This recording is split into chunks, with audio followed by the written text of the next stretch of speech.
And we're back, y'all. Thank you for watching today. Go ahead and hit that like button, my people. You know that it helps us out a ton. And of course, it helps you because it helps us keep bringing you these stories every day. Now, y'all, tonight was a very special night in Chicago. It is the annual Christmas tree lighting ceremony.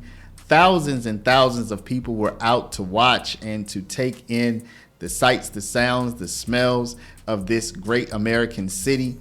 And it turned tragic as approximately 300 young people stormed downtown and caused chaos, y'all. I know the word chaos is used. It's used a lot now, but if you look on your screen, you can see shots rang out. People ran this way, people ran that way. And reportedly, after it was all said and done, up to 5 people were shot and police officers were also injured. I don't think they suffered any gunshots, but apparently they suffered injuries in the melee. This is something that Chicago, unfortunately, has, I'm not going to say gotten used to, because this is not maybe, because this isn't something that you get used to, but this is something that Chicago has seen all too often.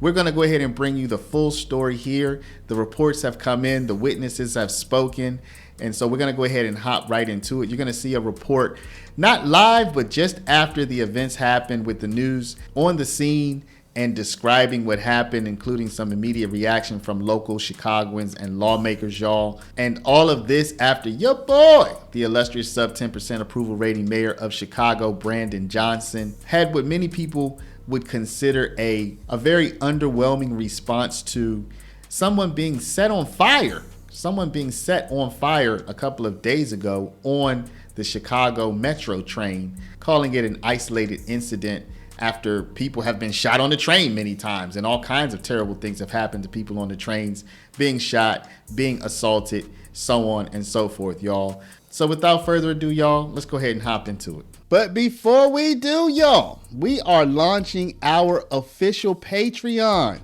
So if you want to be a founding member on our Patreon, we have just 222 slots, y'all. If you want to be a founding member, go down, click the very first link in the description, and you're going to feel good about this, y'all, because believe it or not, we are an actual paralegal school, and we help people get their paralegal certificate and get working in the paralegal field. And all of the proceeds from our Patreon, when you enroll as a founding member, all of that is going to go to scholarships for people who would like to study at our institute, y'all. So click that first link down in the description.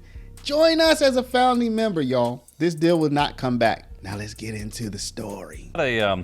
A post on X from Alderman Brian Hopkins, who's of course one of the downtown aldermen, and this is the alderman speaking here, so that's who we're attributing this to. He has posted a tweet on X, 300 juveniles, he says, rioting in the Loop now. At least 5 victims have been shot, 1 critical with life-threatening gunshot wound to the torso.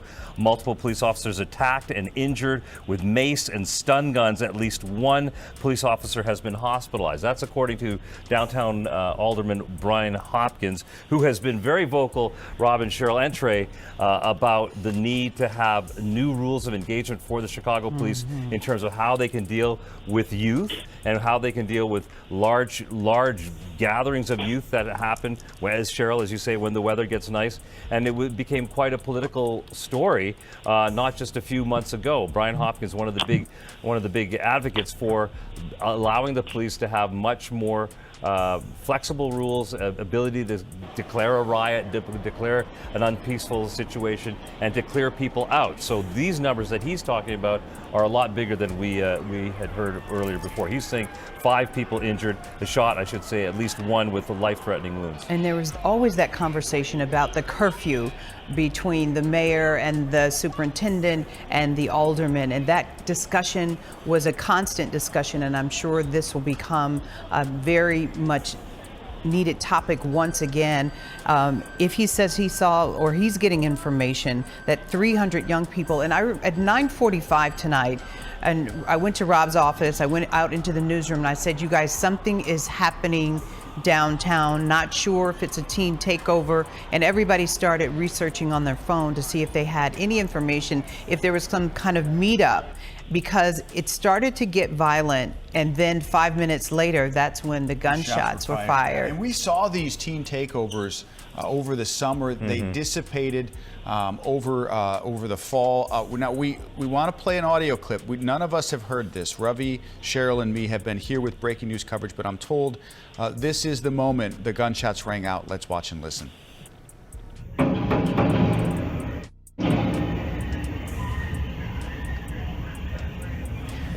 There it was. So we were talking about this, 4 to 5. There it is again. You know, Ryan is all the way at the north end of the building in the sports department on the 3rd floor. And his office and the sports department is right next to the L tracks. He said he turned at about 9:52. He looked at his producer, Mike Johnson, and said, those, I think, were gunshots. So it sounded like 4 there, three in a row, and then one more. And that distinctive sound. I mean, we have cars come down here, spin out in front of the Chicago Theater, horse around, get moved by police. Doing donuts. Doing these stuff. That sound right there that we just different. So this is a late breaking story, y'all. This happened just within the past hour or so, if you're watching this video immediately. But there are already witnesses who are telling what they saw. And again, many of these people were just out in Chicago looking to take in the festivities with the holidays here already, not even around the corner. The holidays are here. They're just out looking to enjoy the city. And this is what they have to deal with. We want to get back now to that breaking news in the loop. We are hearing at least 2 people have been shot near the Chicago Theater on a very busy night downtown. Let's head back to our Charlie DeMar live there right at the scene. Charlie. And Erica, just in the last few minutes, we have seen at least 3 people being loaded into ambulances. They were being worked on by first responders for quite some time and then loaded into ambulances. And just from an initial glance, they appear to be very young. Again, that's just from looking at them. We don't have any confirmations on their ages or conditions, but they have now been transferred into these ambulances. We've seen 1 ambulance leave the scene here. We, of course, are at State and Randolph. Still a very chaotic scene. The Walgreens is here. Chicago Theater is here. We've also had a number of people. This was a very busy area, as you can imagine. Thousands of people were here for the tree lighting in the Chris Kindle Market. We've had a number of people run into our studios at Washington and Dearborn because they heard the shots. Those witnesses tell our Noel Brennan that they heard at least 4 shots. And we also talked to some witnesses out here who said that they were leaving the theater when they started seeing cops coming to the scene and a lot of people running. I want you to hear what those witnesses had to say. We're coming out of the theater and everybody just started running. We almost got knocked in the street because everybody was running that way from down here. I'm not exactly sure what happened. It is very disheartening to see this. You know, right, holiday time, everybody wants to celebrate and enjoy the evening, and something like this happens. I just heard a ping and I'm like, oh, this is real, like, go. Were there other people running as well? Oh yeah. Yeah, everyone. Yeah, so one guy hit the floor and then I'm like, okay. And of course, y'all, you probably have heard by now that a woman was set on fire, y'all, on a Chicago Metro train a couple of days ago. The illustrious sub 10% approval rating mayor of Chicago, of course, gave a totally underwhelming response. And he used it as an opportunity to say that he needs more money, y'all. I mean, we already know what he's done with the money that he's already been given. Ran his city into a over $1 billion budget shortfall, but he just needs a little bit more of your coin to keep you safe from being set on fire, y'all. Just give him a little more money if you don't want to get set on fire. Could changes be coming to the CTA after this week's brutal attack when a man set a woman on fire?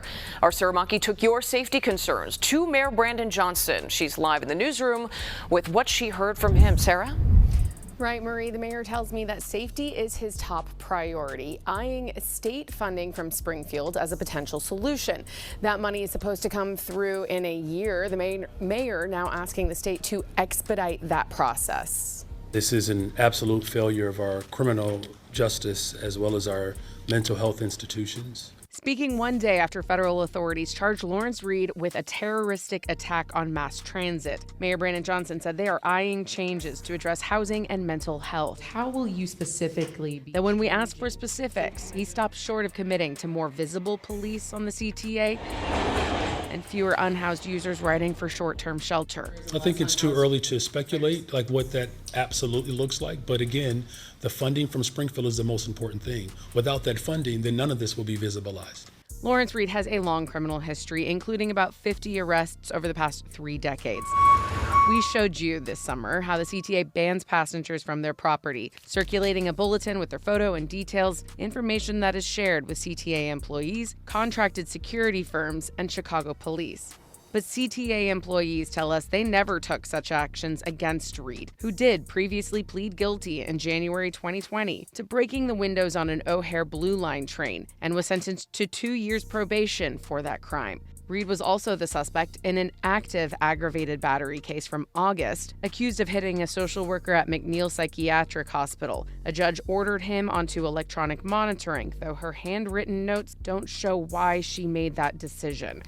So yeah, y'all, I mean, these are the illustrious sub 10% approval rating policies that you can expect from your boy. And it's tragic. Y'all, let's all pray for the victims in today's shooting. Nobody should have to go through this. If you look closely, you'll see in the video like I want to call them a little old elderly couple. They couldn't even run away. I mean, thank goodness it doesn't look like they were hit, but they couldn't even run away, y'all. They scurried a little bit if you look closely, and then they stopped because they can't run. They can't run. So, you know, you imagine that they're down there, they're taking in the sights and sounds, as I said, and then they're in the middle of a practical war zone. So let's pray for the victims, y'all. Let's pray for Chicago. You know, drop a comment. I think we all know what the first step to healing would be, and it would have to be getting rid of some of these disastrous policies and some of these disastrous politicians that don't seem like they're ready. Either they're unwilling or unable to step up to the moment. Y'all, let me know what you have to say about this. Drop a comment down below. But before you do, please stop, hit the share button, share this video out over email, text message, WhatsApp, Facebook, Snapchat, Instagram, all your favorite social mediums.